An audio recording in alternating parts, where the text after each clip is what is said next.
Di video kali ini, aku bakalan sharing caraku dapetin skor TOEFL ITP 500 dalam waktu 1 bulan walaupun sibuk kerja ataupun aktivitas lainnya. Hai semuanya, selamat datang di channelku Eva Agustriana. You can call me Eva.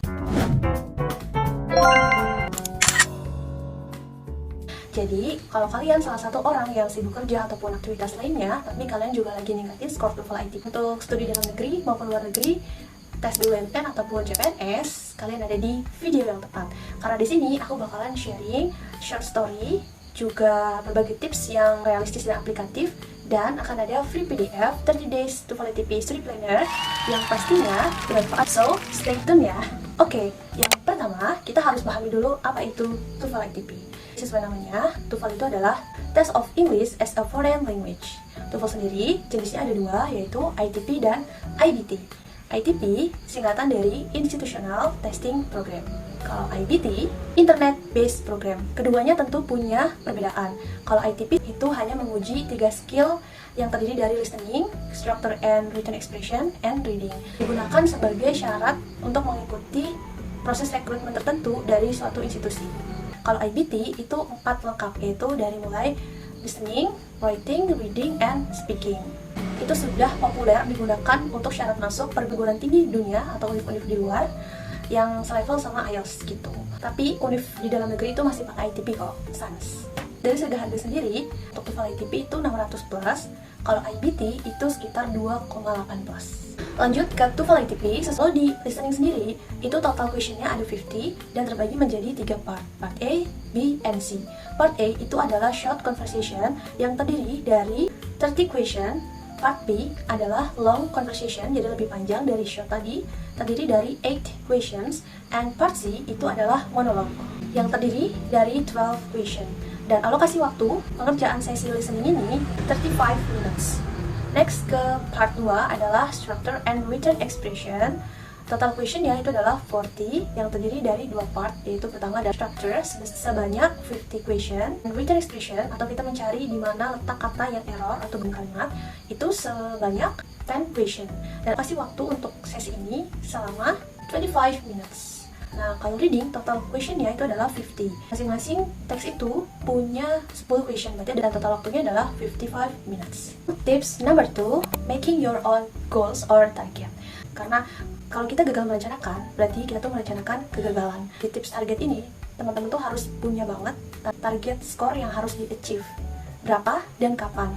Dan big why-nya, kenapa sih aku harus nge-achieve itu? Misalkan teman-teman mau daftar scholarship dalam negeri, luar negeri, ataukah teman-teman mau ikut exchange, tadi BUMN atau CPNS dan lain-lain, berapa sih skor yang mereka minta gitu ya. Berarti kita tuh punya space bulan gitu untuk mencapai ke sana. Juga kita tuh at least paham kalau kemampuan bahasa Inggris kita tuh ada di level berapa atau ada di level mana. Jadi untuk mencapai ke sana apa aja yang harus kita lakukan. Teman bisa langsung aja cek lembaga yang menyelenggarakan TOEFL ITP ini, baik online maupun offline gitu. Kalau aku sendiri waktu itu online di sini, yang memang lembaganya terdaftar ITS ya. Hati-hati teman-teman kalau misalkan dia itu nggak terdaftar ITS, berarti skor kalian walaupun sudah bayar cukup mahal tadi ataupun sesuai dengan yang harus kalian bayar itu tidak resmi atau unofficial gitu. Aku saranin kalian bisa nge-bookingnya at least 1 month ya before the day gitu. Nah di link ini kalian bisa langsung kunjungi aja website masing-masing lembaganya. Misalkan nanti aku juga akan ngasih rekomendasi dari aku sendiri yang sediakan di link di deskripsi ya. Tips ketiga yaitu scheduling study and make your own strategies. Setelah teman-teman tahu kalau level kita ini ada di berapa, misalkan A1, A2 gitu, ataupun B1, untuk mengachieve minimal skor TOEFL 500, aku saranin teman-teman udah ada di level B1 ya, at least intermediate ke B2 gitu. Kalau C1 sih aku yakin ya itu pasti bisa 600. Tapi kalau misalkan B1 atau B2, insya Allah teman-teman pasti bisa ngejar 500. Teman-teman juga harus menganalisa kira-kira dari 3 skill tadi itu mana sih yang paling susah atau struggling menurut teman-teman gitu. Link kalau aku sendiri waktu itu ada di part 2 ya, yaitu structure and written expression. Nah kalian bisa juga bikin target belajar per pekan. Misalnya kalian mau tes di bulan Desember nanti, berarti kalian masih punya waktu, kalau ini di bulan Agustus berarti kalian masih punya waktu 3 bulan dan kalian harus booking di bulan terakhir yaitu November. Itu yang benar-benar bang itu 2 bulan ya, karena masuk bulan akhir tuh tinggal review aja gitu ya, review terserah kalian mau pakai metode jam kah atau apa aja materi yang harus kalian achieve gitu. Tapi keduanya tetap sama, belajar materi yang banyak itu pasti butuh waktu yang banyak dihabiskan, pasti akan belajar banyak hal gitu ya. Misalnya tadi 30 hari ada 110 jam, terus kita bagi lagi per pekan. Misalnya kalian mau pakai hari weekday untuk produktif gitu ya, jadi kalian menggunakan Sunday untuk agak santai-santai atau lebih dikit gitu ya, porsi belajarnya sekitar 2 jam aja. 5 dikali 4 selama 25 hari, dan sisanya 5 hari lagi atau 4 harinya tiap minggu ini kita pakai 2 jam aja gitu ya untuk melakukan tryout gitu, materi-materi atau tes yang sudah kita pelajari. 4 jam tadi itu kalian bisa pakai di hari, misalkan kalau kalian bangun sebelum subuh 1 jam pertama untuk listening, karena disitu enak banget ya. Di siang hari kalau lagi break kerja itu juga bisa digunakan untuk structure and written expression. Terus di malam harinya kalian bisa gunakan itu untuk reading, karena di malam juga kan lebih tenang suasananya. Kalian mungkin juga udah capek gitu setelah seharian aktivitas. Dan di sela-sela waktu tadi itu kan misalnya kita sambil make up atau prepare ke kantor, bisa gunakan untuk listening ya. Jadi jangan pernah lepas pasif learningnya gitu. Tapi kalau menurut kalian punya waktu lebih lama lagi 3 bulan, berarti tinggal dibagi aja, misalnya target 220 dibagi 3 bulan, berarti seharinya nggak nyampe 4 jam gitu ya. Karena kalau misalnya kita lihat ya, siap aja nanti hamil 1 bulan tuh bener-bener rasanya tuh cepet banget. Mungkin nggak sih ada orang yang dalam 1 bulan bisa achieve 500? Menurutku sangat mungkin, karena aku mempraktikannya waktu itu. Bahasa Inggris kita diusahakan sudah di 1 or 2 gitu, jadi kita bisa nge-achieve ke sana, dan kita rajin melakukan tryout. Di tryout kan kelihatan gitu skor kita tuh berapa, dan apalagi kalau kita biasanya 500-an lebih ya, itu skor kita juga akan 500, karena soal aslinya tuh beneran lebih susah sih dibandingkan tryout gitu. Sebelum memulai semuanya, kalian bisa mempersiapkan berbagai materi penunjangnya seperti buku yang ini, tapi biasanya orang-orang tuh buku Longman ya ini. Nah, linknya juga ada di bawah. Kalian juga belajar tentang basic grammar gitu ya, karena basic grammar itu akan membantu sekali di part 2 gitu. Selain tadi beli buku, teman-teman juga bisa ikut kelas gitu ya.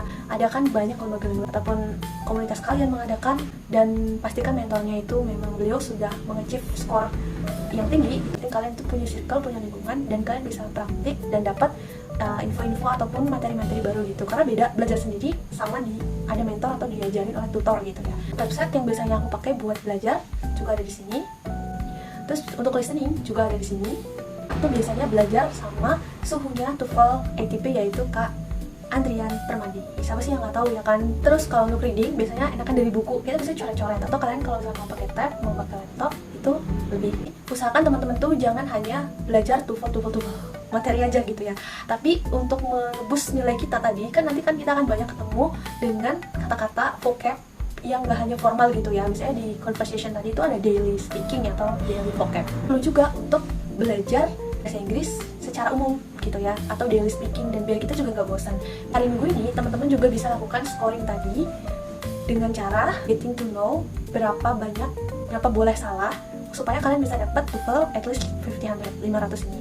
Nah, seperti contohnya di sini gitu. Nah, kita bisa cek misalnya kita kalau mau 500 berarti berapa banyak soal benar gitu. Berarti artinya kita harus menghindari berapa kesalahan nih gitu ya. Jadi dari 3 skill tadi masing-masing ada skornya berapa, terus kita jumlahkan 3, terus 50 kita bagi 3, terus dikalikan 10. Nah, itu dia nilai kita.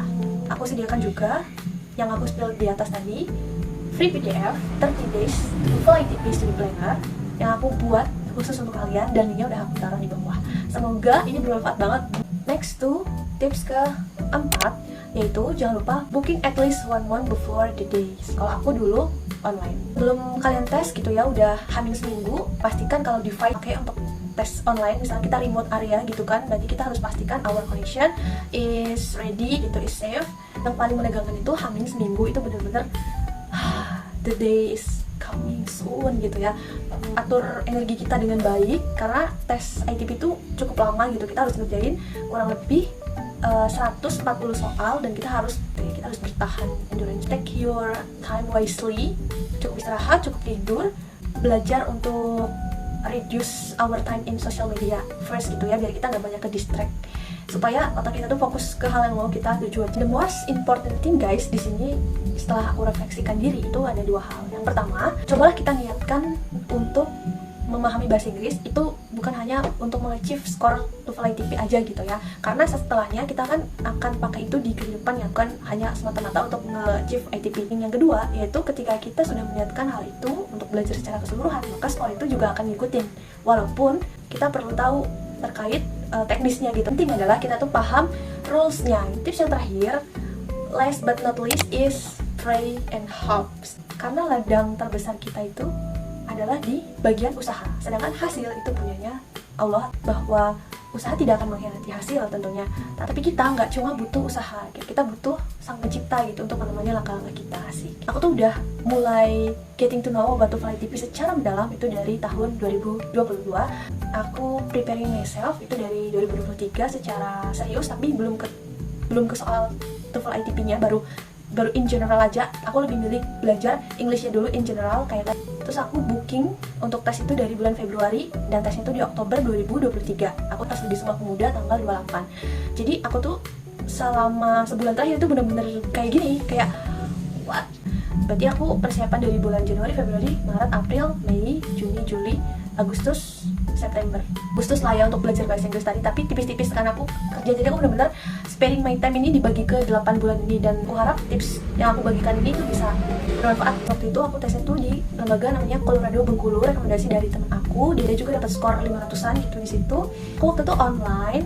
Nah, next time mungkin kita akan sharing terkait teknis ya, terkait waktu itu dengan berbagai persiapan yang dirasa matang, dan sebelum tes itu aku benar-benar kayak ngeliat catatan lagi, ya Allah ini nanti kira-kira ini kan rulusnya tuh banyak banget ya tuh ITP itu ya. Alhamdulillah waktu itu langsung keluar unofficial skornya itu 503. Alhamdulillah, aku seneng banget, kayak kalau misalkan dari 500 kayak hopeless banget gitu ya. Padahal sebelumnya aku tuh kalau tryout 510-an gitu, bahkan pernah 527, tapi emang soal aslinya itu lebih sulit dibandingkan tryout gitu ya. Untuk ITP itu berlakunya 2 tahun. Hampir semua sertifikasi bahasa Inggris ini itu berlakunya 2 tahun. Next time kalau nilaiku udah naik lagi, kita sharing lagi.